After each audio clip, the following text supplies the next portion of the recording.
Bonjour, bonjour et bienvenue dans cette vidéo où nous allons tout apprendre sur les fonctions définies par une intégrale ou intégrale à paramètres. Donc voilà, je n'en dis pas plus, regardons le menu du jour, il est copieux. Donc voilà, j'aurais peut-être pu en faire plusieurs, mais là je voulais vraiment vous mettre tout ce qu'on peut savoir, tous les pièges, etc. Faire une vidéo la plus complète possible sur les intégrales définies par des fonctions parce que c'est super compliqué, c'est le contraire. Les fonctions définies par une intégrale, ça commence bien. Donc voilà, je vais essayer d'aller lentement, de ne pas vous perdre et tout ça, parce que c'est vraiment super important, c'est très compliqué. C'est à peu près les seuls théorèmes dont il y a l'énoncé complet dans les programmes de l'agrég, parce que justement ils veulent savoir exactement comment les élèves vont les appliquer, etc.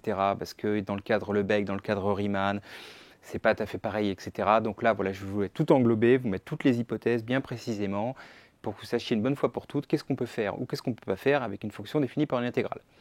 Ok, donc on va voir des exemples, on va voir les notations, on va parler de la continuité, on va voir des applications de cette continuité, okay, on va parler de dérivabilité, on va en voir des applications, et tout le long de toutes ces notions, en fait, on va faire un exercice classique qui nous permet de calculer l'intégrale de la gaussienne, okay, grâce aux techniques qu'on va voir dans l'étude de ces fonctions définies par une intégrale. Ok, allez, accrochez vos ceintures, on y va. Donc, d'abord, voilà, comme petite introduction, je vais montrer des fonctions qu'on rencontre en mathématiques qui sont définies par des intégrales, qui sont bien utiles. Donc, si vous faites un petit peu de proba, vous avez déjà peut-être vu qu'il y a des variables aléatoires qui sont à densité, c'est-à-dire que la probabilité que la variable aléatoire prenne des valeurs comprises entre A et B, c'est égal à l'intégrale entre A et B d'une certaine fonction qu'on appelle la fonction de densité f de t dt, qui doit vérifier que son intégrale entre moins l'infini plus l'infini, c'est égal à 1. Okay. Donc jusque-là, bon, pourquoi pas. Eh bien, quand on a une variable aléatoire comme ça, on peut définir une fonction caractéristique de cette variable aléatoire, qu'on appelle phi indice x, d'accord, qui est très utile, et qui simplement est donc définie de R dans C, en plus. Oh là là là là, quelle est cette horreur, mais il y a des raisons, en fait. C'est un peu comme la liste de Fourier, etc. Enfin bref, si vous ne l'avez jamais vu, c'est pas grave, mais qui est définie comme ça, donc c'est la fonction qui à petit x associe la valeur de cette intégrale-là. Donc l'intégrale de la densité fois l'exponentielle de ixt dt, d'accord. Donc pour x égale 0, ok, ça vaut 1, ouais, c'est chouette. Et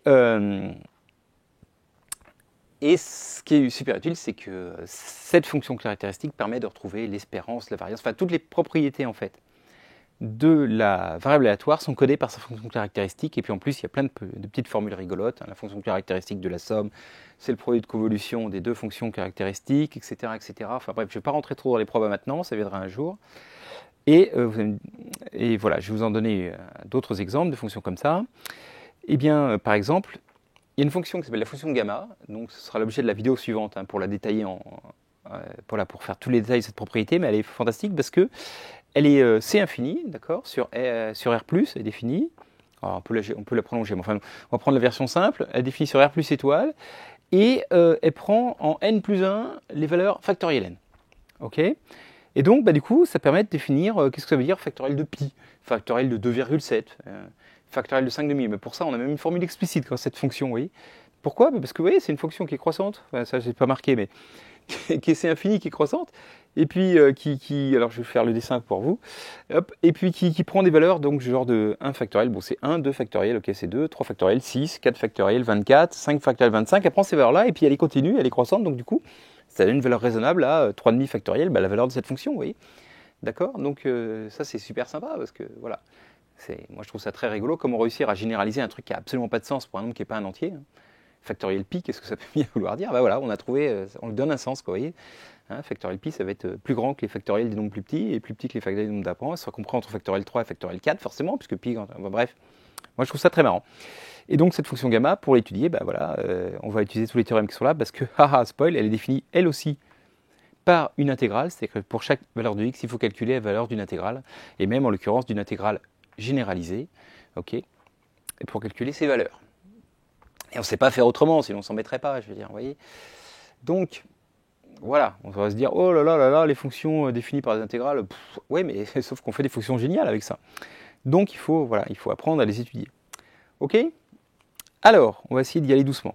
Donc déjà, il y a deux ensembles de notation. Il y a i à l'intervalle de r, ça va être les valeurs de x, ça va être là où je vais étudier ma fonction, f de x, d'accord. C'est le paramètre, si vous préférez, qui se balade dans r, a priori dans un intervalle de r.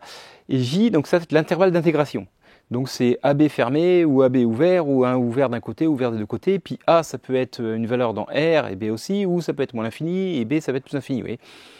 Donc c'est un peu le souk là. Je ne sais pas trop comment noter tout ça en un seul coup. Vous voyez, si je note J égale AB fermé, bah oui, mais non. Si je note AB ouvert, bah, pas forcément.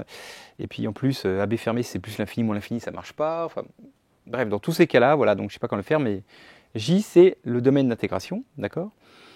Et donc, mon hypothèse, c'est quoi? Bah, c'est que quand je fixe un x, la valeur, l'intégrale, elle a une valeur. Autrement dit, l'application qui de AT associe f de xt, donc là, x est fixé, j'obtiens une fonction de t qui est définie sur j, donc qui est ab machin, elle est intégrable sur ab. Alors ça, justement, comme on ne sait pas forcément bien ce que ça veut dire, je rappelle les définitions. Si vous êtes dans le cadre de Lebesgue, ça veut dire que l'application, donc pour x fixé, qui est AT associe f de xt, est mesurable. Alors ça, je vous rappelle, c'est pas très contraignant, parce qu'en fait, pour trouver des fonctions pas mesurables, c'est très compliqué. Hein. Il faut l'axiome du choix, les machins, les trucs. Toutes les fonctions définies par les formules sont mesurables. Donc, dans la vraie vie, dans les exos, cette hypothèse-là, elle est tout le temps vraie, en fait. Hein. Ok. Et surtout, bah, ça veut dire que l'intégrale de a à b de valeur absolue, ou de module, parce qu'on est potentiellement dans C, hein, de f de xt est strictement plus petit que plus l'infini. Ok. Ça, c'est une fonction positive, donc cette intégrale de Lebesgue est définie, et il faut qu'elle soit une valeur finie. Et donc ça veut dire que cette application-là est intégrable, et donc voilà, il faut que ce soit vrai pour tout x fixé, il faut que l'application, là, cette intégrale-là soit plus infinie, du coup, ok. Et alors, si on est dans le cas de Riemann, cette fois, qu'est-ce que ça veut dire? Ça veut dire que f est localement Riemann intégrable sur J, donc là, on peut penser continu par morceau. Ça veut dire qu'on peut définir l'intégrale de Riemann sur tout intervalle compact fermé dans AB. Alors, si AB est comme ça, il n'y a pas de problème, ça veut juste dire Riemann intégrable. D'accord. Mais si jamais AB est ouvert comme ça, ou d'un côté ou pas, ça veut dire que sur tout intervalle fermé borné CD, alors elle est intégrale au sens de Riemann. Okay. Localement, Riemann intégrable, ça veut dire ça. Donc on peut définir des... Voilà. Et son intégrale sur tous les petites bornes intérieures. Et puis en plus que l'intégrale est absolument convergente. Okay. C'est pas juste que l'intégrale converge. Okay, hein, c'est quand, voilà, quand t se rapproche de A et de B, éventuellement s'il y a un problème en A ou B, c'est que l'intégrale est absolument convergente. Alors c'est à ce moment-là qu'on dit que f est intégrable. D'accord. Donc ça correspond hein, quelque part. Donc voilà, la seule différence en fait, c'est que il y en a plus. Là, des fois, l'intégrale de f entre moins l'infini et plus l'infini, elle existe. C'est pas une intégrale généralisée, alors que dans le cas de Riemann, c'est forcément une intégrale généralisée. Okay. Et donc notez bien qu'on définira jamais une fonction, ça c'est pas possible, par une intégrale semi-convergente. D'accord. Pour chaque valeur de x, imaginez l'intégrale, elle vaut une valeur, mais non, on ne définit pas une fonction comme ça. Si c'est pas absolument convergente, on ne le fait pas. Pourquoi? Parce qu'en fait, après, on ne sait rien prouver dessus, parce que voilà, on n'a pas de théorème, etc. Donc, a priori, ce serait possible, mais nous, on ne va pas le voir du tout. Okay. Et en licence, vous en verrez à peu près jamais, je pense. Hein. Donc, hop. Alors, donc, du coup, voilà, si c'est ces hypothèses-là, je peux bien définir l'intégrale entre A et B de f de xt dt pour n'importe quelle valeur de x, hein, puisque cette intégrale-là est absolument convergente, hein, et donc elle est convergente. Et voilà, et donc j'appelle ça f de x, et donc j'appelle une application, hein, une intégrale à paramètres, une application qui pour toutes les valeurs x dans i me donne une valeur f de x. Ok. Et c'est ce qu'on appelle donc une fonction définie par une intégrale. Et donc vous avez deviné, le but de ce chapitre, hein, c'est d'étudier la fonction f, ou même plus simplement de voir quand est-ce qu'elle est continue, quand est-ce qu'elle est dérivable. Ok. Après il suffira de regarder, essayer de deviner le signe de sa dérivée, etc. Bref, pour pouvoir étudier. On verra un exemple dans la fonction gamma dans la vidéo suivante. Hein. Puis on va voir des petits exemples ici aussi quand même, rassurez-vous. Donc voilà le but de cette vidéo. Okay, j'espère que les hypothèses sont claires, que le résultat, enfin que la définition est claire, parce que pour le moment on n'a pas vu de résultat. Ok, allez, attaquons par la continuité. D'accord. Donc voilà, est-ce que ma fonction grand f est continue? Par rapport à x évidemment, parce que c'est une fonction de la variable x. On va toujours se mélanger entre les x et les t. Je vais essayer d'aller doucement parce que c'est un imbroglio infernal. Donc je veux montrer que la fonction f de grand x est continue. Bon, la base, c'est quand même que ce qu'il y a à l'intérieur de l'intégrale, ce soit continu par rapport à x. Sinon, je veux dire, voilà, ça ne me semble pas être une hypothèse complètement délirante. Donc ça veut dire que si je fixe un t ici, l'application qui a x associe f de xt doit être continue. Ok. Et alors là, la petite cerise sur le gâteau, c'est cool, c'est grâce à l'intégrale de Lebesgue qu'on peut rajouter cette hypothèse-là, donc on lui dit merci. On peut dire ça pour presque tout t. C'est-à-dire que dire, ah oui, alors attends, l'application elle est toujours continue, sauf si t égale 0, parce que machin, le log, le truc et tout, pas grave, ça passe. S'il y a un nombre fini de valeurs de t qui j'ai parlé vulgairement, qui déconne, du coup on s'en moque. Donc ça, c'est sympathique, le presque pour tout t là, qui fait très peur, en fait. Hein. Dans la vraie vie, pour les exos, il est cool. Donc si, quand je regarde ce qu'il y a dedans l'intégrale, par rapport à x, c'est continu, d'accord, pour presque toutes les valeurs de t. Okay. Je fixe un t, je regarde, est-ce que c'est continu tout le temps? Et voilà, même s'il y a quelques valeurs de t qui ne marchent pas, c'est chouette. Bon, bref. Donc c'est la base, vous comprenez bien que c'est normal, quoi. Je veux que ce soit continu au global, il faut que ce soit continu au local, quoi. Ok. Et il y a une autre hypothèse, malheureusement, sinon ce serait cool, ça marchait tout le temps, mais non. Hop. C'est l'hypothèse de domination. Parce que, voilà, je spoil, on va utiliser le théorème de convergence dominée. Et donc, il faut dominer ma fonction f de xt. Alors, qu'est-ce que ça veut dire dominer? Ça veut dire que ce qui est à l'intérieur, en valeur absolue ou en module, même si c'est à valeur complexe, eh bien, je vais le majorer par une fonction g qui est intégrable, d'accord, donc, dont l'intégrale, elle est positive, et donc l'intégrale de L entre A et B est strictement plus petite que plus l'infini. Ok. Et je vais la majorer, en gros, indépendamment de x de t. D'accord. Donc, c'est-à-dire que pour tout t et pour tout x, ça, par exemple, et si jamais il y a quelques valeurs de t qui déconnent, c'est pas très grave non plus. Faut que c'est pour presque tout t et pour tous les x, on a ce truc-là. D'accord. Alors, ça passe. Alors c'est pas très bien écrit ça, si on y réfléchit bien, parce que du coup, oui, donc est-ce que quand je change le x, l'ensemble des t, non, il faut que ce soit vraiment le même, pour presque tout t, mais fixé, qui ne dépend pas, c'est uniforme en x et t, vous voyez, j'ai un ensemble hein, de t dans j fixé, tel que pour tous les x, on a bien ça, voilà, ça passe. Bon, sinon, prenez pour tout t, pour tout x, mais voilà, s'il y a une valeur de t pour laquelle ça ne marche pas, mais pour tout x ça marche, il n'y a pas de problème, quoi. Ok, ce qu'on pourrait comprendre là, parce que je me dis, mais qu'est-ce qu'il dit? Ce qu'on pourrait comprendre là, c'est pour ça que j'ai bien mis dans cet ordre-là, mais on pourrait se dire, mais pour chaque x, il y a un ensemble de t qui est pour presque tout t, mais ça dépend du x, vous voyez? Et non, voilà. Hein, ok, bon. Je pense qu'il n'y a que moi qui me prend la tête sur ce genre de truc, mais voilà, c'est le presque tout en fait, hein, qui est un peu embêtant, quoi, parce qu'on se dit, oui, mais est-ce que l'ensemble il varie avec x ou pas? Non, voilà. Il ne doit pas. Hein. Ok, donc vous majorez ça comme ça, et alors à ce moment-là, il n'y a pas de souci, voilà, la fonction elle est continue. Okay, donc deux hypothèses qui ne sont pas hyper dures à vérifier en général, mais bon voilà, qu'il faut vérifier. Donc on va faire une application tout de suite. Hein. Si je prends une application caractéristique d'une variable aléatoire, vous savez, c'est le truc qui est défini comme ça. Là. Bon, bah ça, en module, c'est pas dur à majorer, puisque module de xt c'est 1. Donc module de ça, c'est plus petit que f de t. F de t était positif hein, déjà, donc module de f de t c'est la même chose. Et puis ça c'est intégrable, son intégrale vaut 1, d'accord. Et puis ensuite l'application, bah, ici qui a x associe tout ça, bah, f de t c'est une constante hein, pour t fixé. L'application, vous le savez bien, exponentielle complexe et continue. Si vous ne le savez pas, bah, j'ai une vidéo d'exponentielle complexe qui est sur la chaîne ou qui va l'être super prochainement. Si vous regardez ça dès la sortie, peut-être qu'elle n'y est pas encore, mais ça va pas tarder. En tout cas, vous savez que ça c'est continu, faire l'exponentielle, ça c'est pas compliqué. Hein. Sinon au pire, vous dites c'est cos xt plus i sinus xt, vous savez bien que c'est continu en x. Ok, donc voilà. Donc ça prouve que, vous voyez, cette application-là, par exemple, est continue. Ok.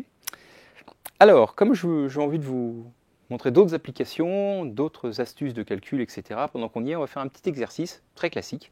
Donc il y a plusieurs questions, et voilà, et donc qui va nous permettre de calculer un résultat sympa à la fin, et qui consiste à étudier donc l'application définie par l'intégrale somme de 0 à 1, cette fois, donc a priori, oui, il n'y a pas de souci, de f de xt dt, où f de xt est cette fonction-là. Donc là, ce n'est pas une intégrale généralisée, parce que si on regarde bien, hein, quand t s'approche de 0, bah, il n'y a pas de souci. D'accord. Voilà, ça c'est une constante, ça se tend vers 1, donc la fonction elle est bien continue en fait. Hein. Ok. Et en 1 non plus, il n'y a pas de problème en fait, il n'y a pas de souci, parce que l'exponentielle définie par tout, divisé par 1 plus c2, on divise par un truc qui ne peut pas s'annuler, donc en fait ça c'est pas une intégrale généralisée, c'est une vraie intégrale. Donc, ma fonction, voilà, elle est tout ce qu'on veut, donc il faut montrer que f est continu sur R. Alors, donc, qu'est-ce qu'il faut montrer? Donc deux hypothèses, hein, je vous rappelle. Déjà, si on regarde ça, donc on fixe une valeur de t, on regarde par rapport à x, est-ce que c'est continu? D'accord. Donc je fixe un t n'importe où dans 0, 1. Là, j'ai même pas besoin d'enlever des valeurs, ça marche pour toutes les valeurs de t, c'est souvent comme ça dans les exos en vrai. Hein. Bon, bah ça, bah, c'est continu. Bah, pourquoi? Bah, ça, c'est une constante. Exponentielle moins x2 fois une constante, c'est continu. Hein. C'est même de classe c infini, vous savez bien. Hein. Exponentielle et c infini, x2 aussi, on compose, tout ça. Bon. Donc cette application-là est continue, il n'y a pas de problème. Maintenant, il faut dominer, c'est-à-dire qu'il faut majorer tout ça par quelque chose qui dépend que de t, d'accord, et dont l'intégrale entre 0 et 1 converge. Beaucoup plus petite que plus infini. Donc là, je peux y aller comme un barbare parce que je me rends compte que x2 fois 1 plus t2, c'est un nombre positif. Donc exponentielle de moins tout ça, c'est exponentielle d'un nombre négatif.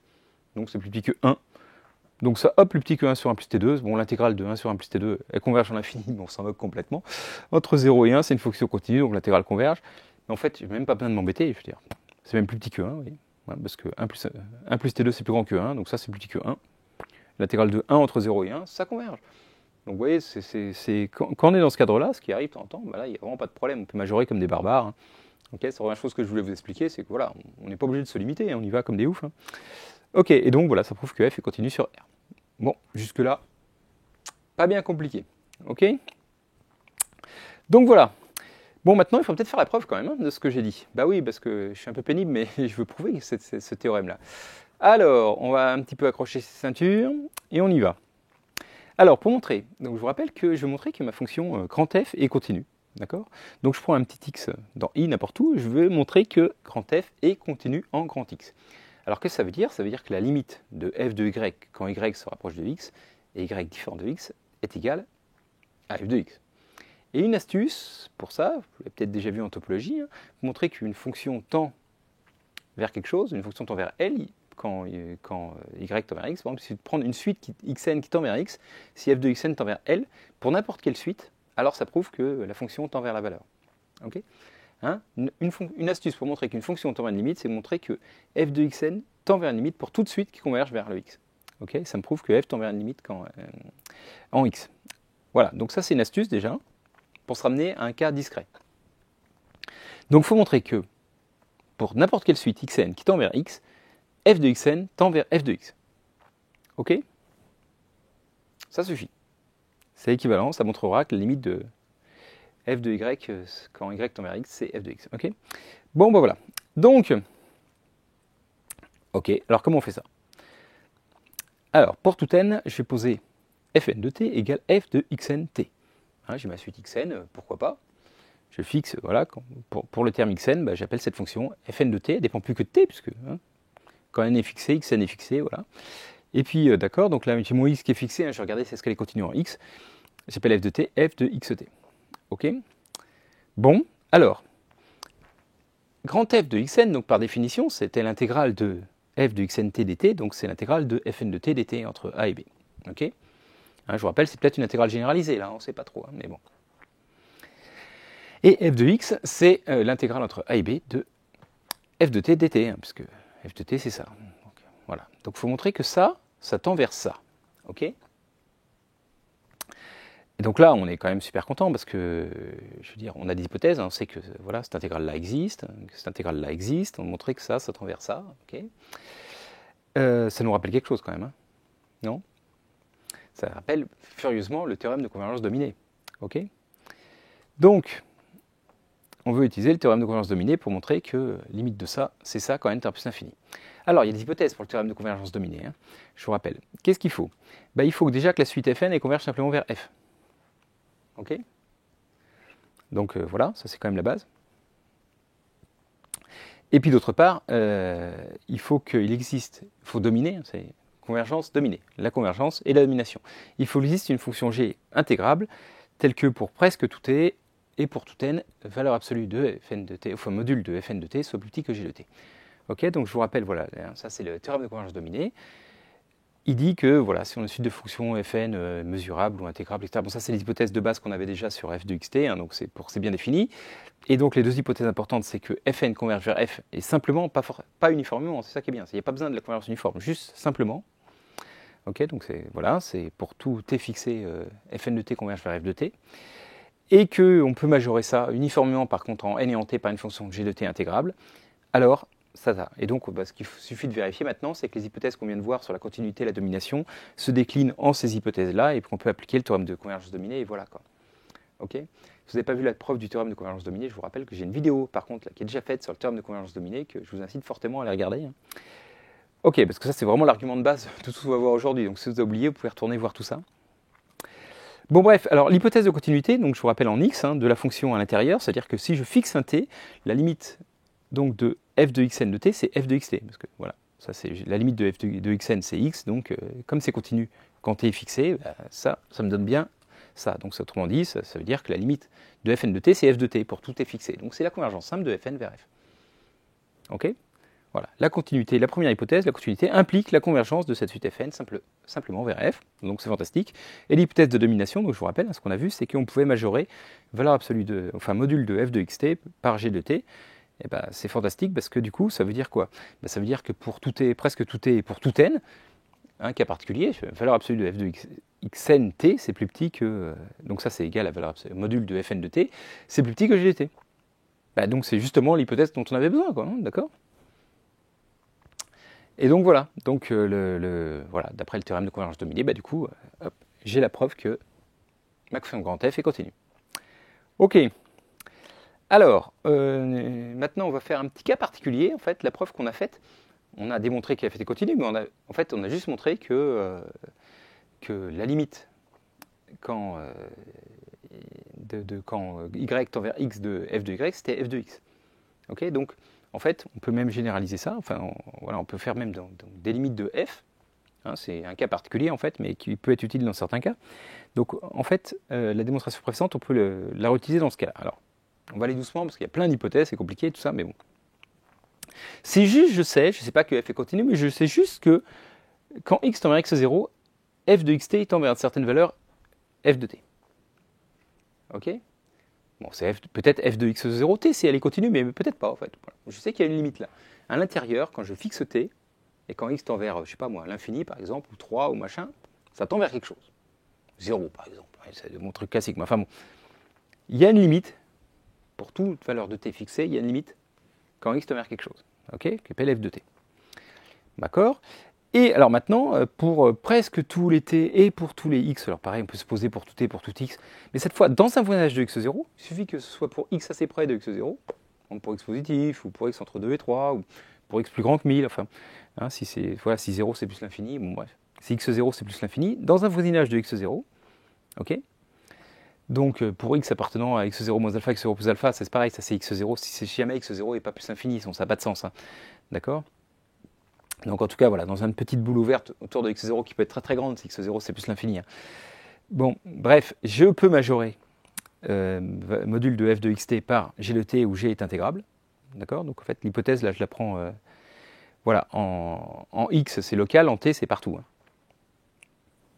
Ok, parce qu'on intégrale toujours, même si on regarde sur x proche d'une valeur, l'intégrale est toujours entre a et b. Hein, donc là, il n'y a pas le choix. Ok? Mais donc, si j'ai juste besoin de ces hypothèses-là, alors bah, la limite quand x tend vers 0 de f de x, bah, c'est l'intégrale de la limite quand x tend vers 0 de f de xt dt. D'accord? Parce que c'est convergence dominée, tout ça. Donc, truc classique, f de xn tend vers f de t, on va appliquer et hop. Ok, donc voilà. Donc c'est exactement la même preuve, hein, d'accord? Mais c'est juste, c'est limite un cas particulier. La seule différence, en fait, c'est quand x0 vaut l'infini. Hein. Ça, on ne l'avait pas encore vu dans le cas précédent. Okay, x était une valeur fixée de i, mais là ça marche exactement la même chose. C'est le même résultat si x0 vaut plus l'infini. Ok, donc voilà, donc application de notre exercice justement, bah tiens, on reprend notre fonction de tout à l'heure et je me demande c'est quoi la limite de f de x quand x tend à plus l'infini. Ok, allez chercher un petit peu, hein. C'est toujours bien. J'espère que vous avez cherché un peu le coup d'avant, je ne vous l'ai pas dit, donc à mon avis non, mais bon. Ok, donc voilà, vous pouvez regarder ce truc-là, si t est fixé, vers quoi ça tend, tout ça. Bon. Oh, c'est pas bien dur, hein. Alors, donc si je prends t n'importe où entre 0 et 1, bah, la limite quand x tend à plus infini de tout ça, bah, c'est exponentiellement l'infini, hein, divisé par une constante, donc ça vaut 0. Quoi. Ok, donc voilà, ma fonction tend vers 0 tout le temps. Ok, donc jusque-là tout va bien, et puis ma majoration elle marche toujours, hein, je vous rappelle, pour tout x dans R, tout t en 0,1, ça c'était plus petit que 1, qui est bien intégral entre machin, donc ça c'est pas mal. Vous voyez, quand vous utilisez une fonction, si on démontre un truc comme ça une fois, bah, après on peut l'utiliser pour tout. Hein. Donc pour les limites, même pour la dérivée, on verra, enfin bref. Donc voilà. Et ben donc on a deux hypothèses. Donc la limite de f de x, bah, c'est l'intégrale de 0 entre 0 et 1, c'est 0. Ok? Donc voilà, une fonction, pour le moment, ce qu'on en sait, c'est qu'elle est continue et qu'elle tend vers 0 quand x tend à plus infini. On verra ce qu'on en fait plus tard. Ok, ça jusque là. On respire, on met sur pause, on va prendre un café, tout ça, et puis on attaque la suite. Allez, des petites applications encore de mon petit théorème. Hein, un cas particulier, vous voyez, ce qu'on a vu là, c'est que pour les fonctions, là, dans l'exercice d'avant, la fonction de 0 à 1 dans R, c'était pas bien compliqué, en fait, on peut généraliser ça. Si j'ai une fonction qui est définie, donc x est dans R, ou dans l'intervalle de R, croix AB fermée, d'accord? Il n'y a pas de problème en AB, c'est pas l'intégrale généralisée, c'est une vraie intégrale propre, tout ça, pour Riemann et tout. Une application qui est continue. Alors continu, ça veut dire un continu, vous voyez, pour deux fonctions de variables. Donc je ne sais pas si vous savez ce que ça veut dire, j'ai pas encore fait les fonctions de plusieurs variables, ça viendra un jour, mais ça veut dire que, vous voyez, c'est la limite, hein, quand x se rapproche, bref, ça tend vers f de machin. Bon bref, si ça c'est une application continue, si vous savez ce que ça veut dire, une fonction de deux variables qui continue, eh bien alors, cette intégrale-là existe, et puis la fonction grand F est continue sur R directement. Pas besoin de s'embêter. D'accord? Donc preuve. Alors pourquoi? Parce que si f est continue, donc ça veut dire qu'elle est par rapport à chaque variable. Attention, c'est pas la réciproque qui est fausse. Si elle est continue par rapport à x et continue par rapport à t, elle n'est pas forcément continue au global. Mais en tout cas, si elle est continue au global, elle est par rapport à chaque variable, donc l'hypothèse de continuité est vérifiée. Et d'autre part, si on prend un intervalle compact maintenant CD includant R, je regarde juste f défini sur CD croix AB, du coup, ça devient un ensemble compact. Donc, si elle est continue sur un ensemble compact, le théorème de Hein, elle est bornée, elle atteint ses bornes, etc. Donc, pareil, j'espère que vous connaissez ce théorème-là, mais sinon, c'est pas grave, j'en parlerai aussi un jour, quand je ferai la topologie. Bref, donc il existe une borne telle que valeur absolue de ft, ou module de f de xt, là, de tx, est plus petit que m, pour toutes les valeurs de CD, donc c'est majoré en fait par une constante. Donc l'hypothèse de domination, elle est faite parce que si A et B c'est deux nombres réels, ici, du coup c'est intégrable une constante, hein. C'est comme l'exercice précédent. Plus petit que 1, entre 0 et 1, du coup c'est intégrable. Donc ça on majore F comme un barbare, d'accord? Donc on a l'hypothèse de domination, donc voilà, une application constante étant intégrable sur AB, F est continue sur CD. Ok? Vous me dire, mais attendez, c'est pas ça la question là. On nous montre qu'elle est continue sur R, vous montrez qu'elle est continue sur CD. Et oui, et c'est ça l'astuce dont je voulais vous parler aussi. C'est souvent, en fait, pour montrer qu'une fonction continue sur R, il suffit de montrer qu'elle est continue sur les intervalles fermés, bornés. Vous voyez? Même si c'est un intervalle ouvert, 0,1 ouvert, il suffit de montrer qu'elle est fermée, elle est continue sur AB fermé inclus dans 0,1, parce que c'est local la continuité. C'est continu en un point, d'accord? Pour montrer qu'elle est continue partout sur R, il suffit de montrer qu'elle est continue en tous les points de R. Donc si je fixe un point de R, il y a un petit intervalle qui va bien autour. Si elle est continue sur cet intervalle-là, elle est continue en ce point. Donc en tous les points de R, elle est continue en ce point, donc elle est continue sur R. C'est ça qui est chouette. Donc voilà, ça c'est une astuce sur laquelle je voulais bien insister, parce que des fois on se dit, oh là là, j'arrive pas à majorer sur R complet, pour tous les x de R, j'y arrive pas. Oui, mais c'est pas forcément grave. Si hop, tu arrives sur, moi je sais pas, moins 3,3, moins 4,4, moins 5,5, moins 6,6, ok, du coup ça passe, parce que n'importe quel nombre L va être dans un de ces intervalles, et voilà quoi. Ok? Donc, voilà, donc ça c'est un cas particulier, c'est ce qui arrive très souvent, c'est hop, vous voyez le truc, oui c'est continu par rapport à deux variables, donc il n'y a pas de problème, la fonction est bien continue. Vous pouvez le dire directement, quoi. Si c'est entre 0 et 1, ou entre deux valeurs, c'est le cas simple en fait, mais ça arrive des fois, donc dans ces cas-là, il n'y a pas de souci. Ok, alors application 2. Ah, je vais vous parler d'un truc dont j'ai dit des gros mots tout à l'heure, je ne me suis pas arrêté, vous allez me dire, ah oui, il dit des gros mots là, produit de convolution. Ok. Donc voilà, je vais vous le définir. Je ferai sans doute une vidéo peut-être un jour, typiquement sur toutes les propriétés des produits de convolution, mais déjà il faudrait que j'ai fait les probas avant, sinon ça n'a pas de sens, parce que pour illustrer, enfin... Bref, donc c'est pas tout de suite, mais quand même je vous donne la définition, parce que c'est quand même sympa. Donc si on prend une fonction de R dans C qui est intégrable, je vais vous rappeler la définition, je l'ai rappelé au début de la vidéo, et une fonction qui va de R dans C qui est bornée, okay, donc le module de phi ne dépasse pas une certaine valeur, alors on peut définir le produit de convolution de f et de phi, et on appelle ça f étoile phi. D'accord, donc voilà, c'est une nouvelle opération, c'est pas le produit, c'est pas la somme, une nouvelle opération sur les fonctions. Donc deux fonctions, je peux définir le produit de convolution. Bon, voilà, je vous donne pas trop de détails, je ne veux pas vous embrouiller la tête pour le moment, mais c'est défini comme ça. Et donc voilà, donc c'est l'application qui à x associe l'intégrale de f de x moins t, f de t dt. Ok, alors c'est super utile en plein de choses. Je ne veux pas trop vous embêter la tête pour le moment, mais c'est vraiment utile en théorie de signal, en proba, en plein de domaines où on utilise les produits de convolution de fonctions. Ça a plein de propriétés super sympas, hein. D'associativité, de tout ce qu'on veut. Enfin bref, je ne vais pas trop en parler maintenant. Donc voilà, mais déjà, est-ce que c'est continu cette affaire-là? Ok, regardez ça quand même. Et ben, si phi est continu, donc le noyau de convolution, on appelle ça, enfin bref, phi, f étoile phi est continu, même si f n'était pas continu, parce que f intégrable, ça veut pas dire... Pas forcément, vous voyez, c'est pas forcément continu, ça peut être très compliqué, vous avez déjà vu. Et ben là, voilà. Par contre, le produit de convolution, vous voyez, ça régularise quand même vachement bien, parce que là, ça devient continu, même si f ne l'était pas. Ok? Alors, on va faire la preuve. Bon, c'est pas bien compliqué, parce que si phi est continu, ça veut dire que l'application qui a x associe phi de x moins t f de t, ça f de t c'est une constante, hein, et puis phi de x moins 2, x moins 3, enfin, un petit décalage, ça ne change pas la continuité d'une fonction, hein. Donc l'application qui associe ça est forcément continu par rapport à x, quand t est fixé, il n'y a pas de problème. Donc là, il y a une faute de frappe, c'est pour t fixé, ok, bon, d'accord. Et comme phi est borné, eh bien, le sub des valeurs de phi de t, c'est plus petit que plus l'infini, donc il n'y a pas de souci. Du coup, le module de phi de quelque chose, f de t, c'est plus petit que la norme infinie de phi fois module de f de t, et puis ça c'est une fonction intégrable parce que ça c'est une constante, et f est justement intégrable, donc l'intégrale de valeur absolue de f converge. Donc voilà. Donc on a les hypothèses de domination, on a l'hypothèse de continuité, et donc c'est continu. Ok? Voilà, voilà. Ensuite, allez, on prend son élan, la continuité c'est bon, enfin, j'espère. On attaque la dérivabilité. Bon, c'est pas tellement plus dur, mais quand même, il faut quand même un petit peu faire attention. Donc on veut que la fonction grand f soit dérivable. Alors, première hypothèse, c'est qu'à l'intérieur soit dérivable. Vous voyez, c'était comme la continuité. À l'intérieur, il fallait bien que ce soit continu par rapport à x. Bon, là, il faut que ce soit dérivable par rapport à x. Jusque-là, rien de très choquant. Hein. Donc si je dis pour tout, presque tout est, pareil, on n'est pas obligé. S'il y a une valeur ou deux qui ne marche pas, c'est pas grave. Donc, je fixe un t, l'application qui a x associe f de xt doit être dérivable. Ok? On me dit, oh là là, mais attendez, une fonction dans C dérivable, ça veut dire quoi? Ça veut dire que la partie réelle et la partie imaginaire sont dérivables. Hein. Cette fonction-là, on peut l'écrire f1 plus i f2, il faut dire que f1 est dérivable et f2 aussi. Ok. Bon.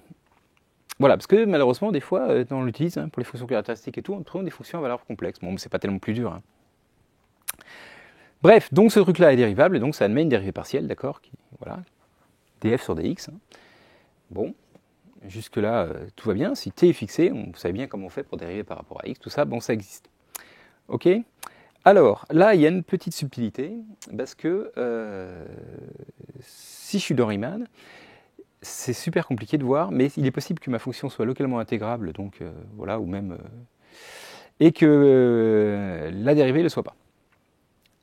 Ok? Alors, c'est dur à voir. Hein. Les contre-exemples, ils sont vraiment super chelous, à mon avis. Hein.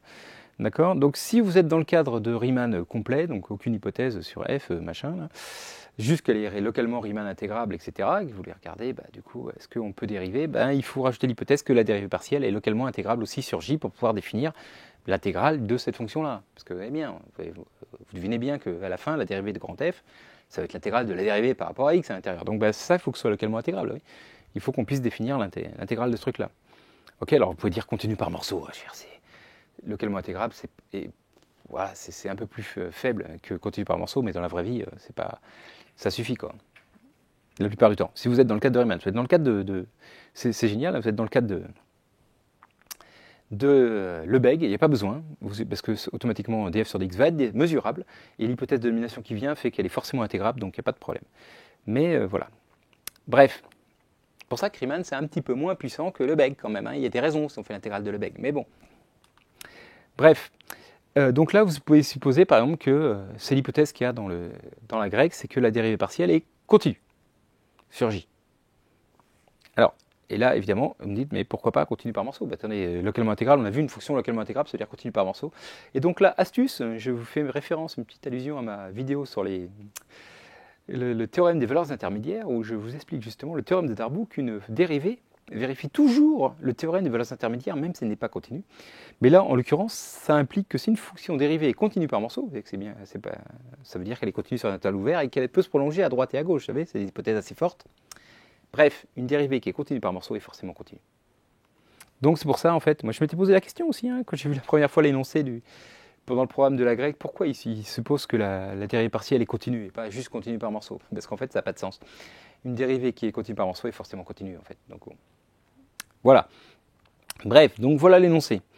Donc, l'hypothèse de convergence, donc l'hypothèse de dérivabilité, si vous voulez, voilà, donc pour presque tout essayer, elle admet des dérivées partielles, vous pouvez vous limiter à ça, en fait, si vous êtes dans le cadre Lebesgue, tout ça, vous avez vu, ça suffit. Ou alors, si vous êtes dans le cadre Riemann, et donc ça, c'est l'hypothèse quand même au programme de la grecque, donc c'est quand même bien de le dire, vérifiant que cette application-là est continue.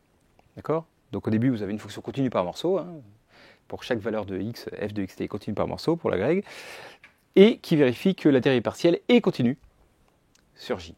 Ok? Voilà les hypothèses restrictives qui ne le sont pas tant que ça.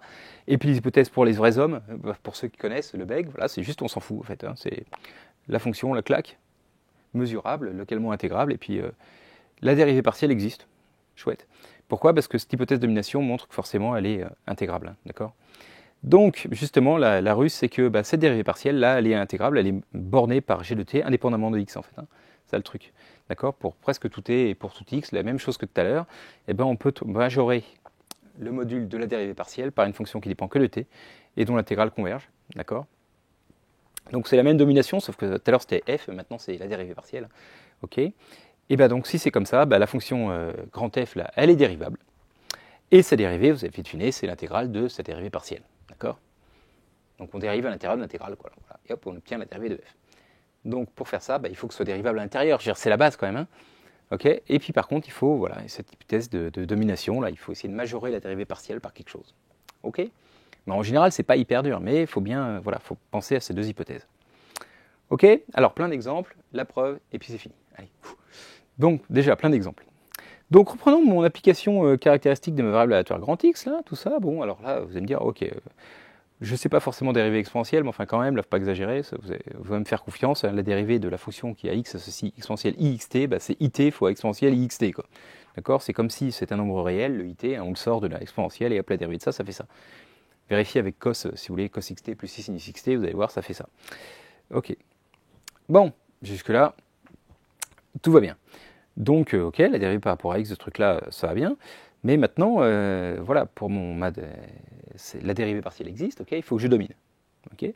Moi, je suis un grand, bon, ça, je pourrais regarder que c'est continu, mais je connais le bec, donc je ne m'embête pas. Hop, module de tout ça, ok, le i dégage, bon, ça fait module 1, module de t, ok, exponentielle xt i dégage, et module de t, f de t. Bon, ouais, mais moi, je sais juste que f de t est intégrable. Est-ce que... Voilà, valeur absolue de t fois f de t est intégrable, c'est pas clair, c'était pas mon hypothèse, ça tombe bien, il faut rajouter ça. C'est-à-dire que l'intégrale de ça converge, ça s'appelle justement que la variable aléatoire grand X est intégrable. Vous voyez, c'est ça la définition, hein, une variable aléatoire, on dit qu'elle est intégrable si cette intégrale-là est plus petite que plus l'infini. Fantastique, non? Et donc, dans ces cas-là, alors, du coup, la fonction caractéristique est dérivable, et sa dérivée, c'est justement cette intégrale-là. Ok? Donc voilà, là il faut une hypothèse supplémentaire. C'est pas vrai pour toute variable aléatoire que la fonction caractéristique est dérivable, justement, ça implique ça. Voilà, donc ça a des implications sur l'espérance, tout ça, mais je ne veux pas trop rentrer là-dedans pour le moment. Ensuite, je reprends mon produit de convolution, voilà, ça va être exactement la même preuve que tout à l'heure. Maintenant, si je suppose que phi est de classe C1, c'est-à-dire qu'elle est dérivable et que sa dérivée est continue, et alors il fallait que phi soit borné dans les hypothèses, donc il faut en plus que phi' soit borné pour pouvoir sortir la norme infinie de f', par la même preuve que précédemment, eh bien forcément, je vois que le produit de convolation est dérivable, d'accord? Toujours sans hypothèse sur f, ça ce qui est chouette, et la dérivée de ça, c'est ça, d'accord? Donc voilà. Et puis on va reprendre notre petit exercice. Allez, au boulot un petit peu là. Vous avez peut-être déjà un peu fait chauffer les neurones. Voilà, prenez une petite pause et hop, vous essayez de faire cet exo. Donc là, toujours ma fonction f de tout à l'heure, je vais vous montrer qu'elle est dérivable et tout ça, calculer sa dérivée. Et puis alors, une petite astuce, là, je vais vous montrer que c'est l'opposé de la dérivée de ce truc-là. Hein, c'est-à-dire que f' plus g' égale 0. Donc je vais me calculer la dérivée de cette fonction-là aussi. Ok. C'est pas une fonction définie par l'intégrale au sens propre, hein, même s'il y a du x dans l'intégrale, parce que vous voyez, à l'intérieur, ça ne dépend pas de x. Hein. Donc vous calculez la dérivée de ça, et puis vous voyez que c'est la somme des deux vaut 0. Allez, au boulot. Moi je me repose un peu. Oui, ça peut durer longtemps. Ouais. Bon, allez. Allez. Bon, c'est bon, je corrige. Donc, alors allons-y. Donc déjà, il faut regarder que quand on prend l'application qui a x associe ça, pour t fixé, c'est bien dérivable. Bon, là, c'est pas de problème, c'est même c'est infini, je sais dériver ça, je veux dire, il n'y a pas de souci. Hein. Exponentielle de moins x2 fois une constante sur une constante, alors, faut y aller un petit peu doucement, mais enfin bon, la constante là, je m'en moque, elle va rester là. Donc la dérivée de moins x2, 1 plus t2, donc je vous rappelle, c'est exponentielle moins x2 plus t2, ça change pas, dérivée d'exponentielle x1. Exponentielle de f, la dérivée c'est f' exponentielle de f. Hein. Donc ça, et donc il faut multiplier par dérivée de ce qu'il y a ici. La dérivée de ce qu'il y a ici, la dérivée, ça c'est une constante, donc ça fait moins 2x fois la constante. Donc la constante s'élimine avec celle-là, donc ça fait moins 2x fois exponentielle de tout ça. Ok? Voilà, les fois 1 sur 1 plus t2 divisé par 1 plus t2 qui est considéré comme une constante, t est fixé, hein, là, hop, ça dégage, et hop, j'obtiens ça. Donc la dérivée partielle de f par rapport à x, c'est ça. Ok? Donc voilà, normalement c'est un déron, je me rends compte j'ai fait une petite faute de frappe, normalement c'est un déron pour la dérivée partielle, enfin vous comprenez. Ok, donc jusque là c'est facile. Maintenant, je garde ça de côté et je veux essayer de prouver que la dérivée de f, c'est bien l'intégrale de cette dérivée partielle-là. Et donc, il faut que je réussisse à majorer cette petite chose-là. Alors, donc, voilà, je prends un module ici, le moins il dégage, il reste 2 valeurs absolues de x, module de tout ça, ça c'est plus petit que 1, comme on l'a déjà vu, ça c'est un nombre positif. Donc exponentielle tout ça, ça dégage, ok. Donc j'obtiens ça. Voilà, voilà. Et donc ça, hein, je vous rappelle, il faut montrer que c'est plus petit que g de t. Hein. Quelque chose qui ne dépend pas de x et dont l'intégrale converge. Bon alors, t est entre 0 et 1. Donc déjà, si je majeure ça par une constante, ça marcherait. Mais là, c'est... Vous voyez, il y a un problème. Pour tout x dans R, comment je peux faire? Je peux majorer ça par une constante. C'est là, généralement, que les gens me disent « Monsieur, il y a un problème, l'exo, là, on ne peut pas le faire. Ça ne marche pas. » Vous voyez? Ou alors là, soit ils repartent et essayer de majorer ça autrement et tout, c'est une catastrophe. Non. Astuce de la mort, qu'on a déjà vu, mais que je redonne, eh ben, on va juste dire si je prends x entre moins m et m. Je ne prends pas x partout dans R, je prends juste x dans ce petit bout-là. Bon, bah à ce moment-là, il n'y a pas de problème, ça c'est plus petit que 2m. Donc je peux appliquer mon théorème, et hop, pour tout m positif, f est dérivable sur moins m. Vous voyez? Astuce, quoi. Ah, bah oui, mais du coup, comme c'est vrai pour toutes les valeurs de m, bah, f est dérivable sur R, quoi. Vous voyez? Hein, c'est ça qui est bien, c'est que la continuité ou la dérivabilité, c'est local, en fait. Hein. Voir c'est dérivable dans tous les points, bah voilà, du coup, c'est dérivable partout, quoi. Ok? Donc la grosse astuce, hein, on peut y aller comme on peut tricher quelque part, vous voyez, c'est dire oh là là, faut que je monte pour tous les x, machin. Non, non, bah non en fait. Juste sur les intervalles, localement, tu montes pour le x, ça marche, et hop, du coup, localement, elle est dérivable, et du coup, elle est dérivable partout, quoi. Voilà, donc la grosse astuce, et donc du coup, elle est dérivable, et du coup, la dérivée, c'est ça. Ça, c'est le théorème classique. Dire, voilà, c'est vrai sur n'importe quel moins m, du coup, c'est vrai sur R. Voilà, voilà, voilà. Donc la dérivée de f, c'est bon. Alors, je vous rappelle, on allait montrer que c'était moins la dérivée de g, donc il faut calculer la dérivée de g maintenant.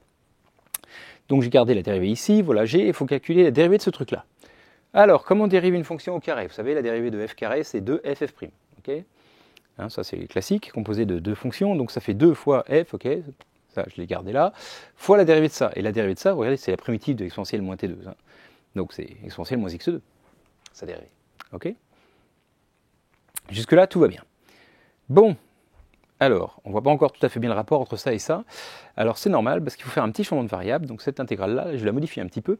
Somme entre 0 à x de exponentielle moins u2 du. Alors vous voyez, l'astuce, c'est de poser u égale tx. Donc il faut y penser.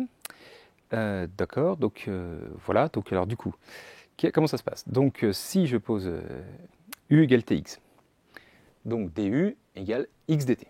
Donc là, ok, le du, c'est bon. Le exponentiel moins u2, exponentiel moins x2 t2. Jusque-là, tout va bien. Et donc là, touc.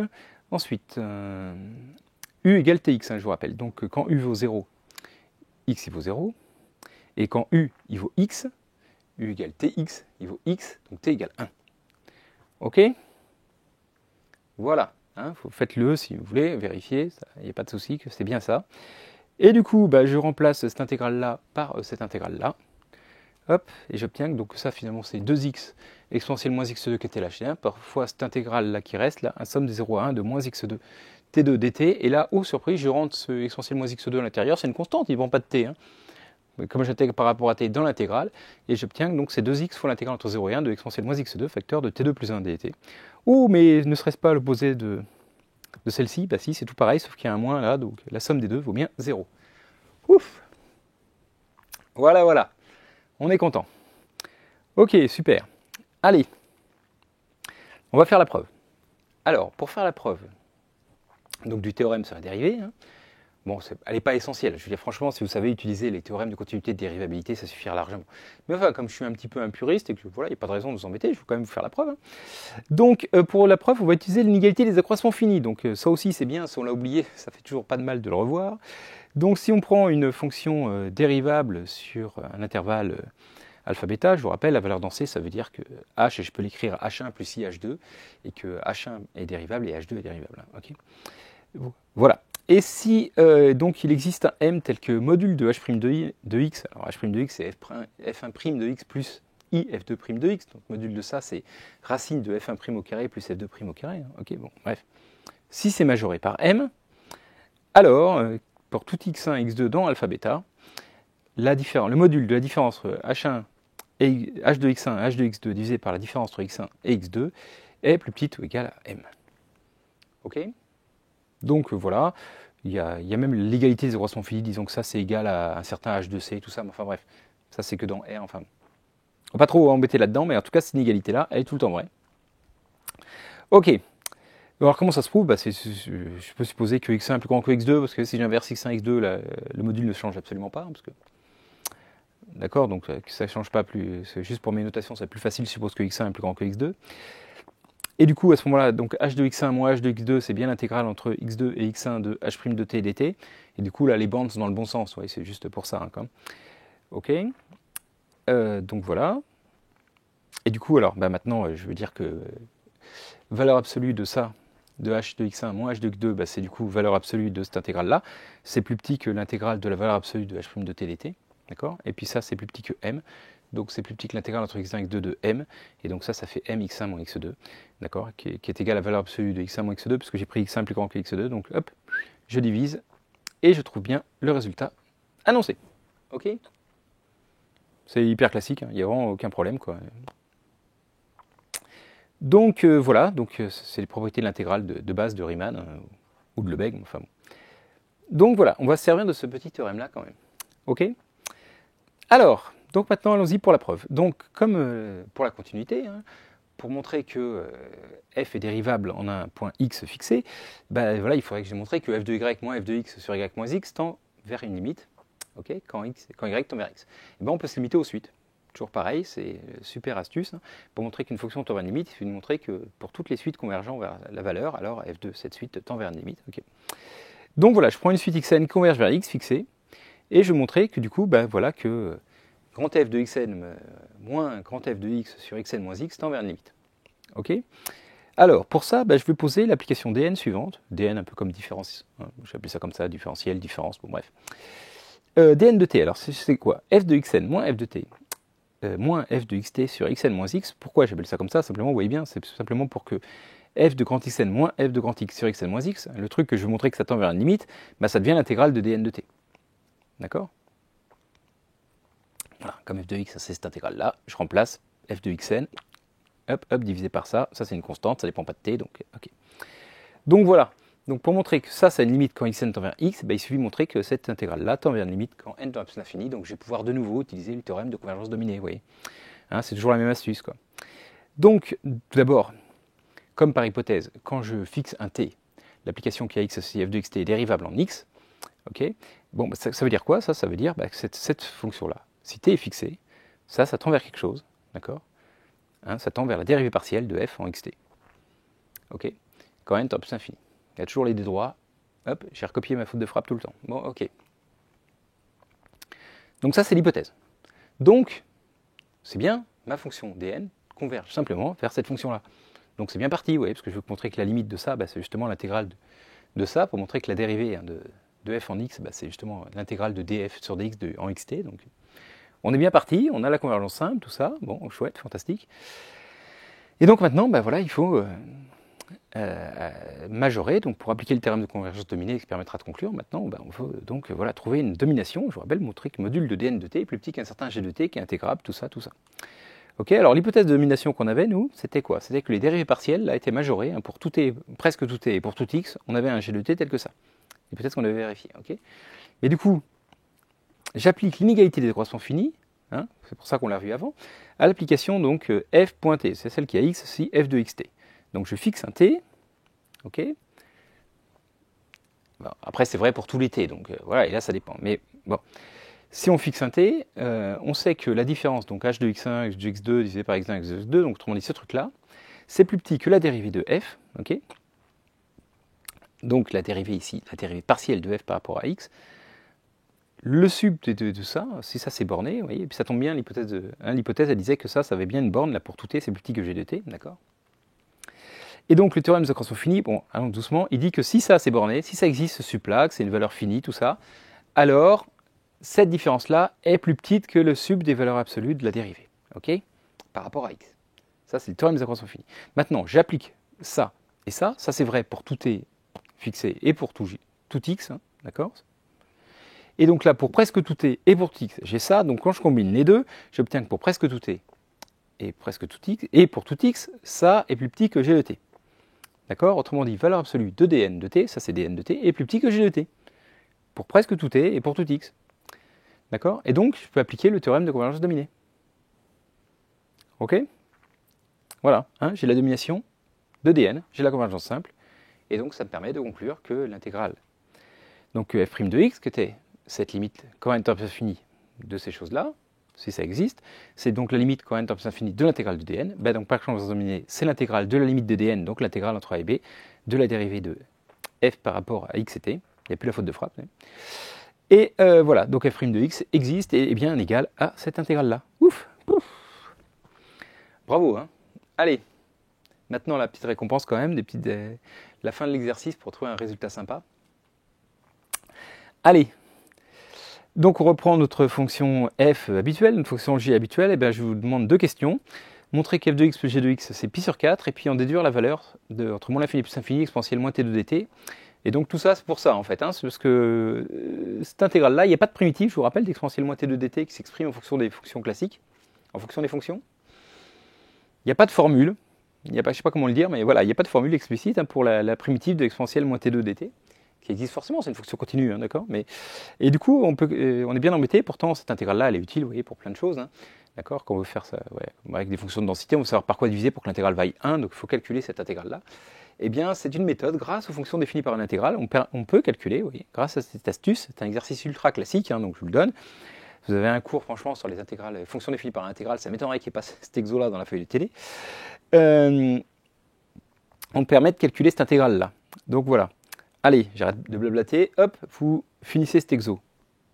Allez, on a fait tout ce qui était dur. Je vous rappelle, on a vu que f' plus g' c'était 0, on a vu que la limite de f en plus l'infini c'était 0, et on a vu qu'elle était dérivable et qu'elle était continue et tout ça. Enfin bref. Ok. Allez, bon, je vous le corrige. Donc comme on a vu que f' plus g' c'était 0, ça veut dire que f plus g c'est une constante. Ok. Donc jusque-là, tout va bien. Donc f de x plus g de x, c'est égal par exemple à f de 0 plus g de 0. Pourquoi j'ai pris 0? Parce que c'est une valeur facile à calculer, quoi. Hein, parce que maintenant, si je prends g de 0 déjà. Ah, g de 0, c'est pratique. C'est l'intégrale entre 0 et 0 de quelque chose au carré. Ok, 0, bon, ça c'est réglé. Et maintenant, f de 0. Alors, si x égale 0, ça dégage, ça vaut 1. Donc ça fait l'intégrale entre 0 et 1 de 1 sur 1 plus t2. Ok. dt. Donc voilà, la primitive de ça, comme vous le savez, c'est arctangente. Donc arctangente 1 moins arctangente 0, arctangente 0 c'est 0, arctangente 1 c'est pi sur 4, voilà.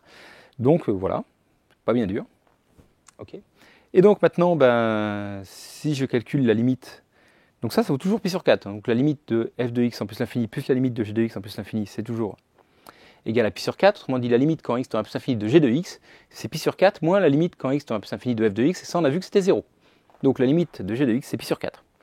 Donc la limite quand x tend à plus l'infini de ça, donc ça fait l'intégrale entre 0 et plus l'infini de exponentielle moins t de dt au carré, c'est pi sur 4. Donc l'intégrale entre 0 et plus l'infini de l'exponentielle moins t2 dt, c'est racine de pi sur 4, autrement dit racine de pi sur 2.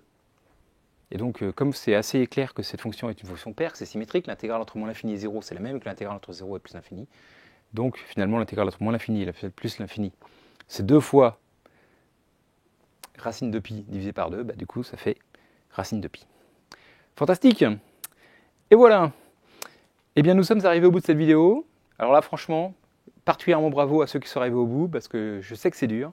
Moi je pense que c'est la vidéo qui m'a demandé, même je suis sûr, hein, la vidéo qui m'a demandé de loin le plus de temps de préparation.